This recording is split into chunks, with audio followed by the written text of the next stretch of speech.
উঠো, জাগো, আর ততক্ষণ থামবে না যতক্ষণ না লক্ষ্যে পৌঁছাও। কিভাবে আমরা এই ভার্বের অবস্থা বা ভার্বের টেন্স চেঞ্জ করতে পারি? তো টেন্স আমরা এখানে পাস্ট টেন্স করতে চাইছি। We change them by adding D or ED. তাহলে আমরা ভার্বকে চেঞ্জ করতে পারবো ডি অর ইডি দিয়ে। To refer to the action which were done then past, যেটা হয়ে গেছে, যে কাজগুলো হয়ে গেছে সেটা হচ্ছে পাস্ট টেন্স। আমরা সেই শব্দগুলির সঙ্গে ডি বা ইডি যোগ করে এমন কাজের কথা বোঝাতে চেয়েছি যা তখন বা আগে হয়ে গেছে। যেগুলো আগে ঘটে গেছে সেগুলোকে বলা হয় পাস্ট টেন্স। যে ঘটনাগুলো ঘটে গেছে সেটা হচ্ছে পাস্ট টেন্স। তা আমরা আজকে পাস্ট টেন্স সম্বন্ধে এখানে আলোচনা করব। তো অ্যাক্টিভিটি 4 দেখে নিই। 126 পাতায় অ্যাক্টিভিটি 4-এ আছে identify and underline the following words from the sentences. মানে আমাদের এখানে সেন্টেন্সেস দেওয়া আছে, সেন্টেন্সগুলোর মধ্যে থেকে আমাদেরকে ডুইং ওয়ার্ড অর্থাৎ কি ভার্ব খুঁজে বার করতে হবে। ডুইং ওয়ার্ড মানে verb. One is done for you, একটা করে দেওয়া আছে আমাদের জন্য। তাহলে প্রথমটা করে দেওয়া আছে, দেখো, ট্রিজ গিভস আস শেড। তাহলে গাছ আমাদের ছায়া দেয়। কি দেয়? গিভস। কি করে? দেয়। দেওয়াটা হচ্ছে দেওয়া, নেওয়া, খাওয়া, ঘুমা, বেড়া, এগুলো সবই ভার্ব। তাহলে গিভসটা, গিভ হচ্ছে এখানে ভার্ব। তাহলে আমরা গিভের তলায় ডাক দিয়ে দেবো। তারপর 2 নম্বরটা দেখো, he wrote a letter to his friend. সে একটা চিঠি লিখেছিল তার বন্ধুকে। তাহলে এখানে কোনটা হবে? তাহলে কি করেছিল? কিছু করা বোঝাচ্ছে কোনটাই? তাহলে রোট, রোট মানে লেখা, লেখাটাই হচ্ছে তাহলে তার এখানে ভার্ব। তাহলে আমরা রোটের তলায় একটা দাগ দিয়ে দেবো। নেক্সট 3 নম্বরে, oxygen makes the air fresh. কি দিয়ে বাতাসটা পরিশুদ্ধ হয় বা শুদ্ধ হয় বা বাতাসটা ফ্রেশ হয়, পরিষ্কার হয়? তাহলে মেক্সটা হবে এখানে। তাহলে মেক্স, অক্সিজেন দিয়ে, অক্সিজেন দিয়ে বাতাসটা পরিষ্কার হয়। তাহলে মেক্স মানে তৈরি করা বা বাতাসটাকে পরিষ্কার করা। তাহলে মেক্সটার তলায় আমরা দাগ দেবো। ঠিক আছে। 4 নম্বর, I eat mango in summer. তাহলে আমি খাই, খাওয়া, ঘুমানো, বেড়া, এগুলো সবই কিন্তু ভার্ব। তাহলে এখানে ইটের তলায় দাগ হবে।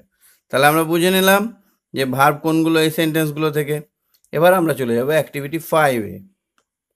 অ্যাক্টিভিটি 5-এ আমরা একটা চার্ট দেখতে পাচ্ছি। Here are some doing words. এখানে কিছু করা বা ভার্ব আছে।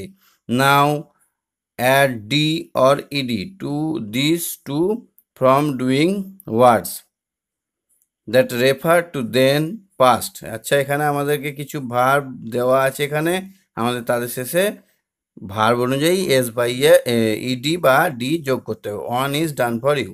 দেখো এখানে রিকোয়েস্ট থেকে রিকোয়েস্টেড করে দিয়েছে। ঠিক আছে, রিকোয়েস্ট থেকে রিকোয়েস্টেড হবে।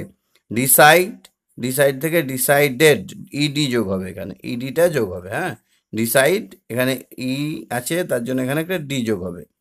তাহলে ডিসাইড ডেড, ডিসাইড। টক, এখানে কি হবে? টকড, ইডি হবে। তাহলে এখানে ইডি যোগ হয়েছে। ডান্স থেকে ডান্সড, এখানে সি ই পর্যন্ত আছে, তাহলে একটা ডি যোগ হলো। ইউজড, ইউএসই আছে, এখানে একটা ডি যোগ হলো। হেল্প থেকে হেল্পড, ইডি যোগ হয়ে গেল। এখানে হেল্প থেকে হেল্পড হয়ে গেল, ইডি যোগ হলো এখানে। তাহলে ইডিটা এখানে যোগ হলো।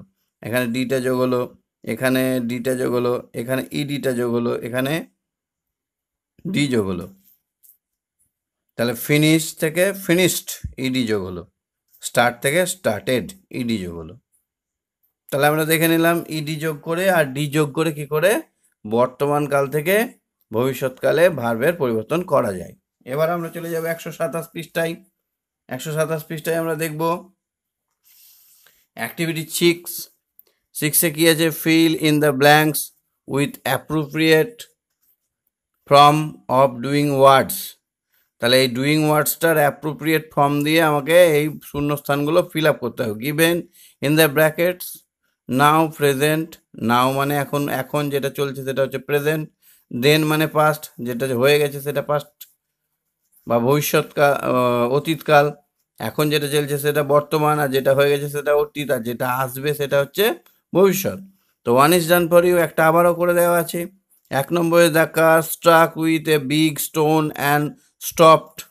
এখানে স্টপ ছিল, ইডি যোগ করে দিয়ে সাডেনলি, মানে এই ঘটনাটা ঘটে গেছে। ঘটনাটা হচ্ছে একটা গাড়ি বড় পাথরের সঙ্গে ধাক্কা মেরে থেমে গেছে মানে অলরেডি থামানো হয়ে গেছে। তাহলে এখানে ইডি যোগ হয়ে গেছে, এখানে স্টপের পরে ইডি যোগ হয়েছে।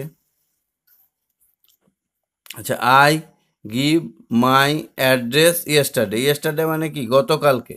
তাহলে গিভ থেকে হবে গ্যাব, GAV, গ্যাব। মাই কাজেন ডিসাইড, তাহলে ডিসাইড থেকে আগে আমরা দেখে নিয়েছি ডিসাইডেড হবে, মানে মাই cousin decided to visit my house last Sunday. তাহলে আমার ভাইপো গত শনিবার ভিজিট করেছে আমার বাড়ি, দেখে গেছে, আমাদের বাড়ি এসেছিল। মাদার টেক থেকে কি হবে, the glass from the table. তাহলে কি হবে, টেক থেকে টেক্স হবে। Mother first person third person singular নাম্বারের ক্ষেত্রে এস বাই এস যোগ হয়, আমরা আগেই দেখে নিয়েছি।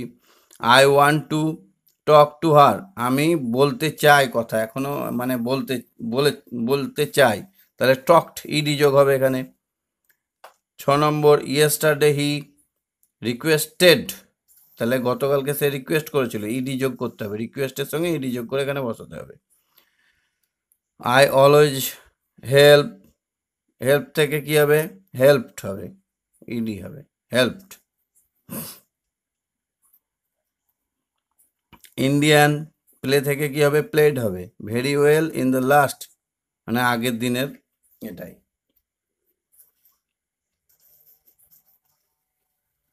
হেল্প থেকে হেল্প ইডিটা হবে না, কারণ এখানে অলওয়েজ, সব সময়, অতীতে বর্তমানে ভবিষ্যতে আছে, তাই হেল্পই থাকবে। তাহলে আমরা করে নিলাম। তাহলে এই 7 নম্বরটা হেল্প, শুধু হেল্প হবে, আর এখানে মাদার্সটা শুধু টেক্স হবে। হ্যাঁ, বাদ বাকি সব ইডি যোগ করে করা আছে। তাহলে এবার নিচে দেখব, লেটস রিডস, এবার আমরা পড়ে দেখব। রিড দ্য ফলোয়িং সেন্টেন্স, আমরা সেন্টেন্সটা পড়ি। এ, ট্রি আর আওয়ার ফ্রেন্ডস, তাহলে গাছেরা আমাদের বন্ধু। বি নম্বর, সি ওপেন হার বুক, সে তার বইটা খুললো। দে লাভ দেয়ার স্কুল, তারা তাদের স্কুলকে ভালোবাসে। আই অ্যাম পায়েল, আমার নাম হচ্ছে Payel. It is my bag, এটা আমার bag. It is my bag. Are you and your sister sing very well. The underline words refers to whom the things or person belongs, অর্থাৎ যে নিচের তলায় দাগ দেওয়া যে শব্দগুলো দেখছো, সেগুলো কোথা থেকে নেওয়া হয়েছে। The underline words refer to whom the thing or person belongs, যেখান থেকে এই জিনিসগুলো আসে।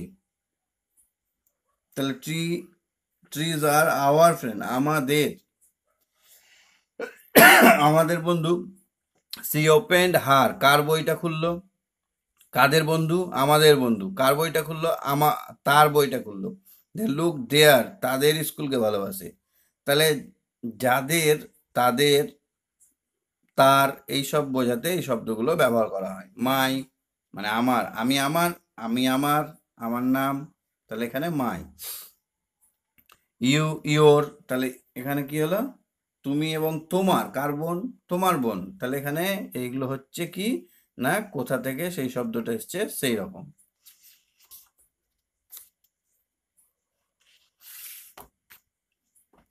আজকে এই পর্যন্তই। আগামী দিনে আমরা এই 4টা দেখে আমরা তার রেফারেন্স কোথা থেকে এসছে সেটা ভালো করে শিখে নেব।